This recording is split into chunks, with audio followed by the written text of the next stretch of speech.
And good afternoon. My name is Ryan Belmore. It is 4 p.m. here on Tuesday, February 9th. And Ken Abrams, our lifestyle editor, joins us today. And good afternoon, Ken. Hello, Ryan. How you doing?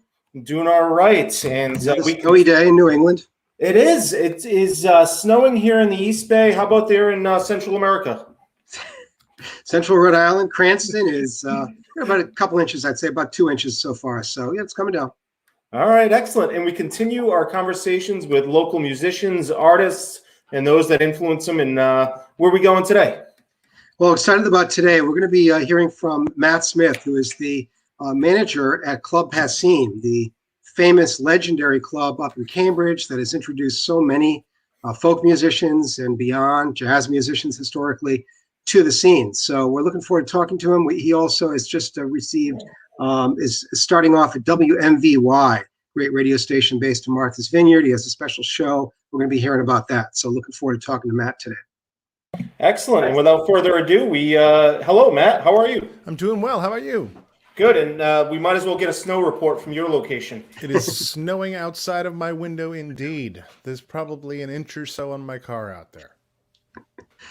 It's New England. You got to talk about the weather, right? It's New England in February. Like odds are right. It's snowing.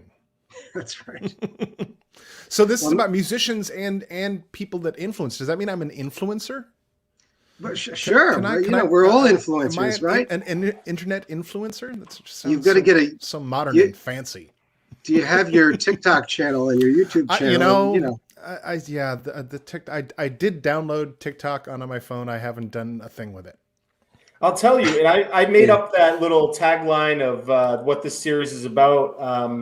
But if there, to be honest, if there's anybody who's been an influencer on, booking musicians and bands and, kind of pushing the way that the music scene is going here in Southern New England, Boston, certainly you'd be among them. Well, thank you. Yeah, it's one of those things where I don't.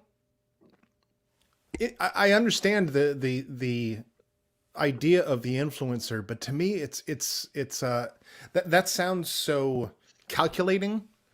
Whereas what I'm trying to do is find artists and find audience and bring them together. It's less about influencing as it is about just bringing people together. That's a great strategy, great philosophy. Thanks. The way to look at it. Maybe could you start off and just tell us, for our listeners and viewers who are less familiar with Passim, a little bit about the history and why it's been such a landmark in folk music and, as I said, and beyond. Sure. Yeah, well, Passim started out originally as the Club 47. It opened up back in 1958 in Harvard Square, kind of at the beginning of the folk boom, the great folk scare of the 50s and 60s. And it was a place where a lot of folks were just getting their start, when they were college students. People like Joan Baez and Bob Dylan had come in there and played in between Joan's sets when she was headlining, and Joni Mitchell got her start there, and Tom Rush, Jim Kweskin, Dave Van Ronk, a lot of the people that really were looking back into the music from the early part of the 1900s and were discovering folk music from the Harry Smith anthology and things like that, and pulling a lot of that music forward into modern times, and then not just performing that music, but starting to incorporate their own songs in that vein. And so it became one of the real hubs across the country for folk music. And, the Club 47 closed down in 68. 69, it was reopened by Bob and Rayanne Donlan, who ran the space for 25 years as kind of the mecca for the singer-songwriter. And when it closed down in 1994 and reopened in 95, it became a nonprofit organization. And so as a nonprofit, there was a sense of a mission behind it, as opposed to just a concert venue. It became about music and music education and connecting audiences and artists, but also helping develop artists' careers and develop their own art forms, and finding, being a, almost the music test kitchen, where people can get on stage and try new things and experiment and not feel that they hit one out of the park every time, but they can use the space to figure out what might work. So, yeah.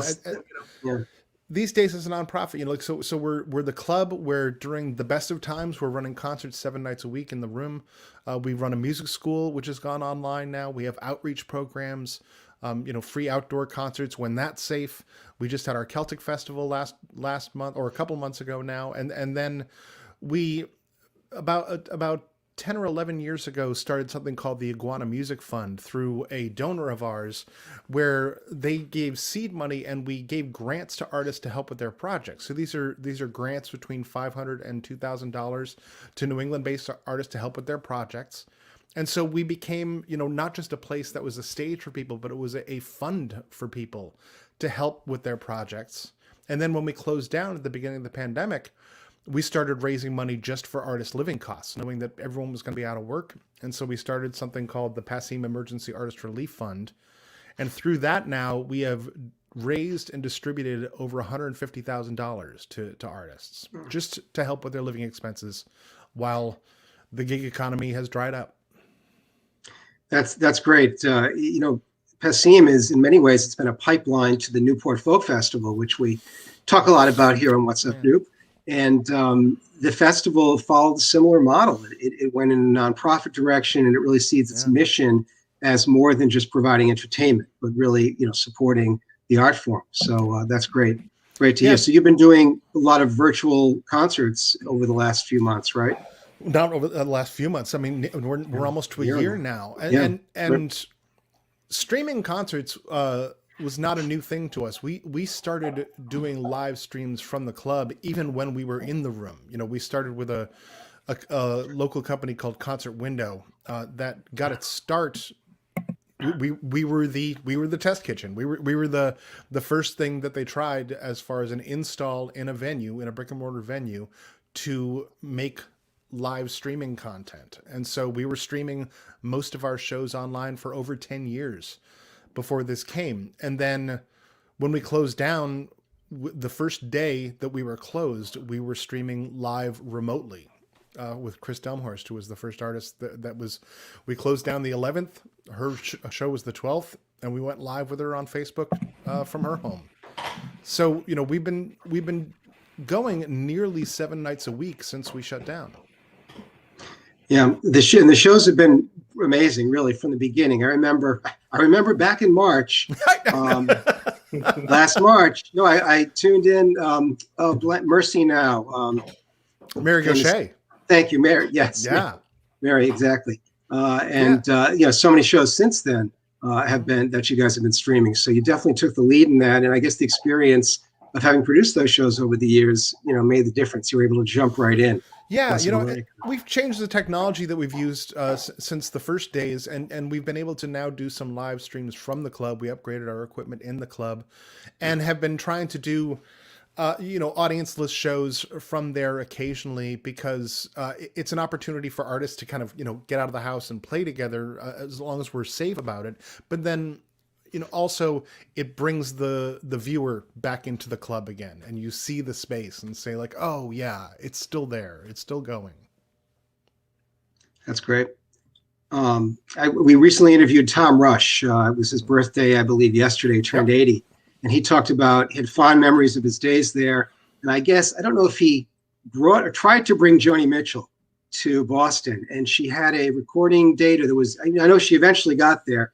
But he really introduced Joni to a lot of musicians and got her, widely heard out on the scene there. And, her career took off, of course, but I know Passim had a lot to do with that as well. Okay, let's switch gears. Maybe I see you have a bunch of CDs nearby. That's actually vinyl. Is that vinyl? The size is all right. There's that's what I wondered. More over there. And okay, great. Because I was going to say CDs. The only place you see CDs these days with DJs, right? I do have. I mean, sitting right next to me. I got a pile here. I've got. I was looking. It's funny because I've got the new Joni Mitchell that box set, which had to be on CD. There's about 10 CDs here. Well, I got along with the vinyl. I actually got that on vinyl. Yeah. as well. And I don't know if there was anything from Passim, but I was going to say CDs are still a tool for DJs. Sure. Tell us a little bit about what's going on with MVY and what led to you being appointed to that new position there. Yeah, well, Jess Fanoff reached out to me, who works over at MVY, and Jess and PJ, Passim has worked with them before. We've worked with MVY, co-promoting a couple things on the Vineyard and in the club. But Jess actually used to work at Passim as well. And so we've known each other for years. And when Alison said that she was going to be stepping down from the Local Music Café, they were thinking about like who would be a good person to, take that position. And just kind of given my history with music and Jess knowing me and knowing that it's not just about the stuff that I program at Passim, but I am obviously a voracious music consumer. That I like to, I really love that sense of discovery with music and always looking to find new music. And so they reached out to me back in October, I think it was. And I was just thrilled, just the idea that I could take the music that I love and use that like I have at the club, sort of use that filter to take stuff in and then put stuff out to an audience and say like, here, check this out. Curating something for an audience. It's kind of what I do in my other world at Passim. And so to take that to a new place, especially these days, where this is how we're connecting. Connecting online is kind of like connecting through the radio. I don't, there are no operators standing by here when I'm doing my show. So it's kind of just that constant search of finding new music and being able to put that out to an audience and hopefully gaining the trust of an audience over time so that it opens them up to finding out about music that they wouldn't necessarily put on their own, but in the right context will go, hey, wait a minute, I like that. That's great. I know Ryan, your biggest fan is right in this call right now. Ryan has it on 24/7 from ever at his house. It's MVY is on for his dog, for him and his wife. It is a great station. You're muted, Ryan. Usually he's the one telling us we're muted, so well, he's working on it. But it's a great station, and it has a repeater, I guess we'd call it in music industry terms, in Newport, which makes it particularly interesting. Nice. Looks like he's having some technical difficulties, but I know he had a question about MVY. Let's see. There you are. Here. Yeah. My mic. I finally used my mic, and it falls out, and I was saying that MVY is, if you listen to the station at all and you hear the underwriters and some of the sponsors, it's listened to from all over the world. Yeah. I have it on all the time. It's a great mix of music. You get a little bit of everything. And tonight is your second show, correct? Correct.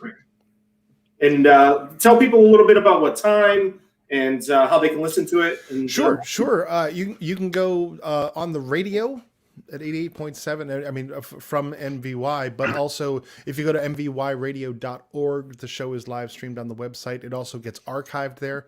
But my show, the Local Music Café, is on Tuesday nights Eastern at 9 p.m. It gets rebroadcast on Sundays at 8 p.m.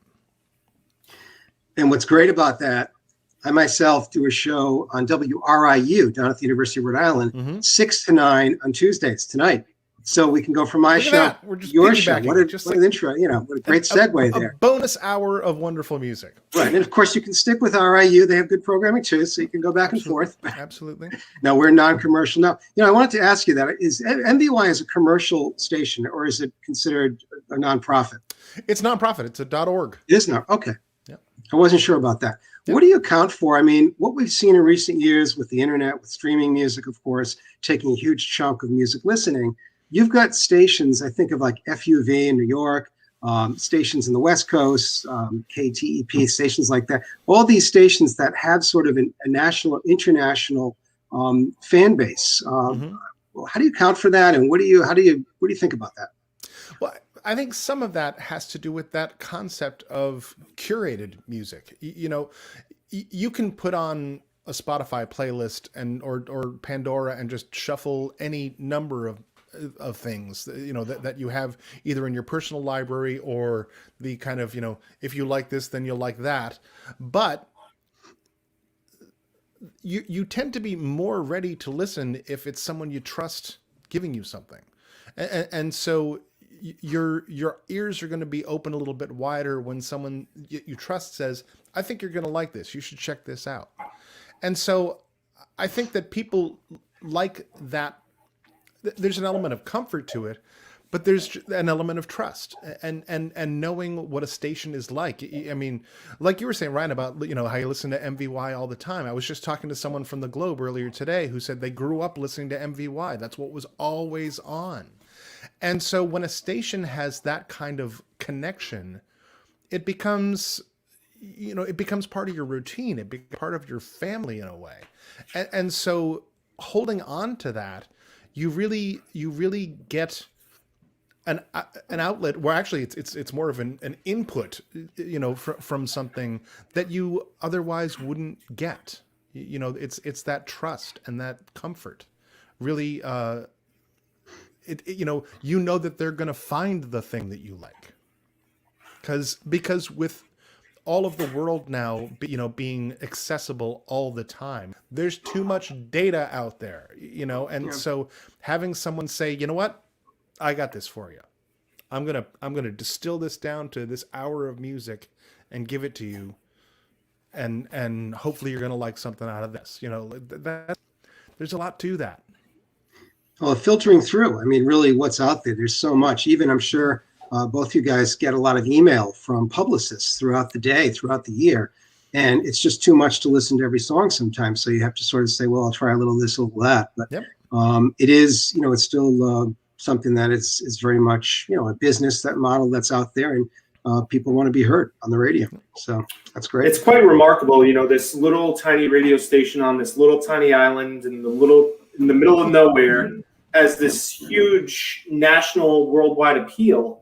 But I believe, in listening to it, it's a lot about the relationship with its listeners, and it's a lot about, at least locally. And I'm not a local there, but I imagine they must be so loved for everything that they do in the community in the Cape and the Islands. They are talking about nonprofits every day, and they're talking about the organizations and support local. I see them as beloved from Newport, but on the island, I imagine that it's even more. Yeah. It's like I'm doing my show from home here, and I've been to the Vineyard a handful of times over the years. But to me, when they came to me and brought up the idea of, what would you like to do with the Local Music Café? And to me, local is, especially right now, I mean, I like to think of local as New England, like all of New England. But right now, local is more like everything, here's local right now. It is this, for everybody. It is your screen. That's what's local, because it's what's right in front of you. And so kind of taking a little broader approach and saying all of New England, because I don't know, I've always felt I'm from New England, and I just feel like New England has a certain flavor to it. But there's like, the further we go, like the more that is happening in New England. It's really, I don't want it to just be about the music that I'm programming at Passim. Also, I want to expand a little bit and keep kind of bringing things in to what my own ear is hearing out there, because I don't just listen to the music that I program. I'm a human being. I have other interests as well, and so it's about always keeping my ear open and finding new things. And I think the two are going to feed each other. I'm going to get stuff sent to me that I can't really program at Passim, but I think is great for the radio, and vice versa. So I'm excited about that crossover and how the two are going to fuel each other a little bit. Absolutely. That's great. How do you, back to Club Passim for a minute, what is the rest of, I hate to say the rest, we're at February 9th, but how do you see the rest of the year going? Do you have hope? I haven't lost hope, but it also doesn't hold a big place in my brain right now. Right now is more about survival and function. And we're doing okay. We're gonna make it, but it it gets harder to be creative the longer we go with this. Because you need to keep.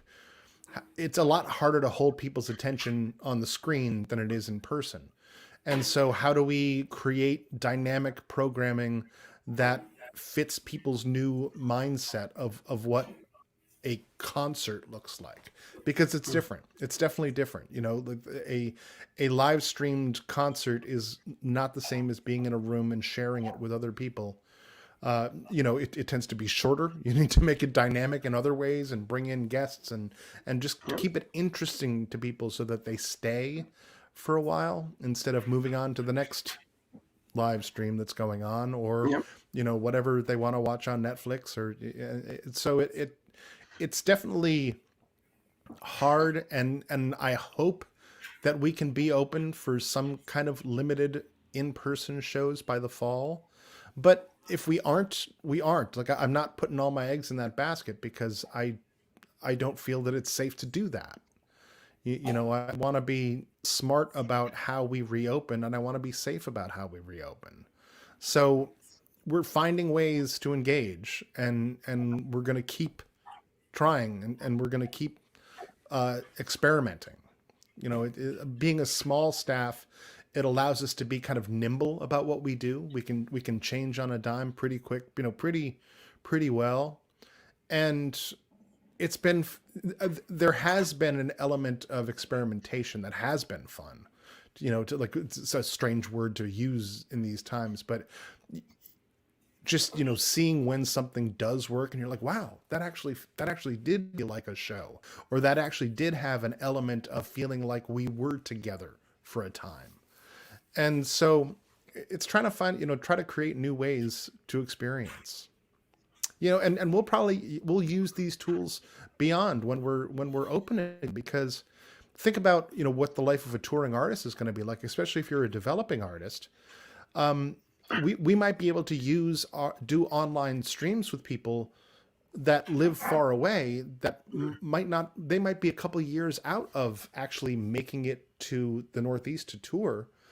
So what if we start developing them with an audience online, and then by the time they get here, there's already a lot of people that know who they are? Yeah, there is. When this is all over, we'll have learned a lot, and it will be better. Yeah. Question Some when. of it. I mean, you're right. Hopefully sooner than later, but we have to be safety first. That seems to be the mantra of venues all over. Yep. So.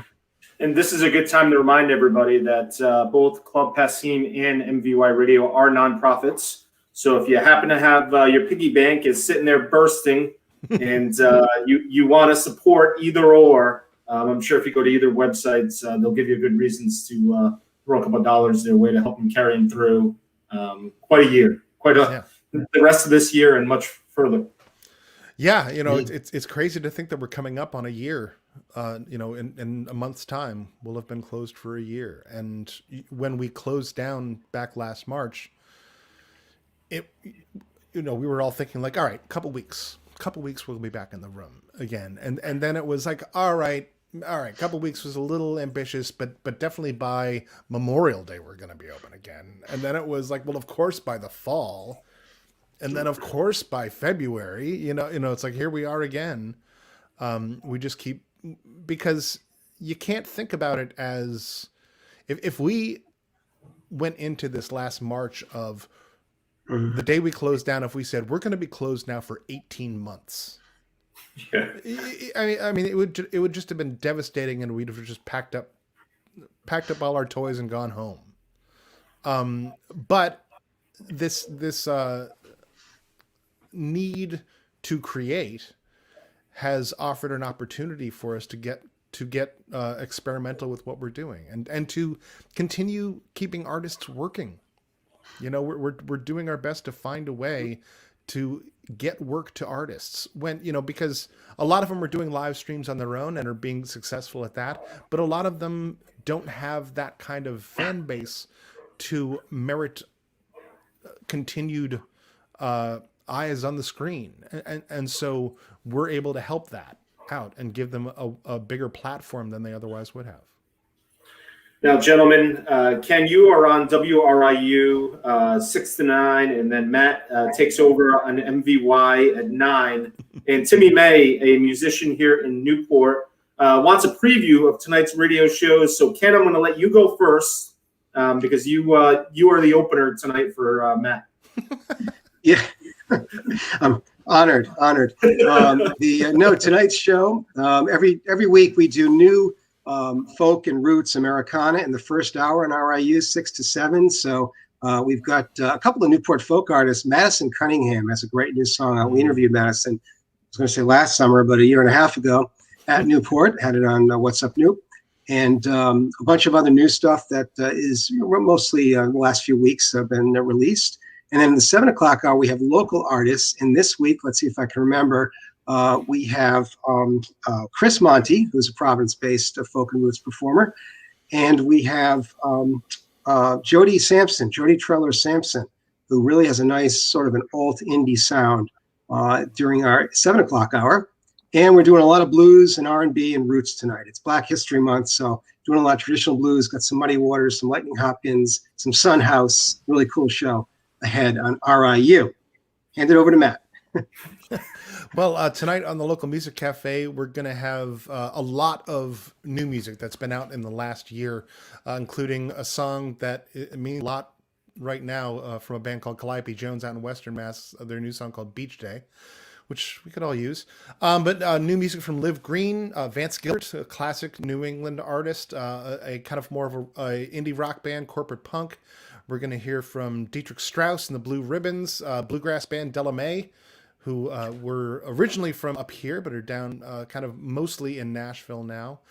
New music from Dave Richardson from up in Vermont. And I'm going to close out tonight with some Laurie McKenna from her latest record, The Balladeer, a seminal New England artist who has been around for over 20 years and has been hitting the charts on the top of the charts with her songs written for other folks.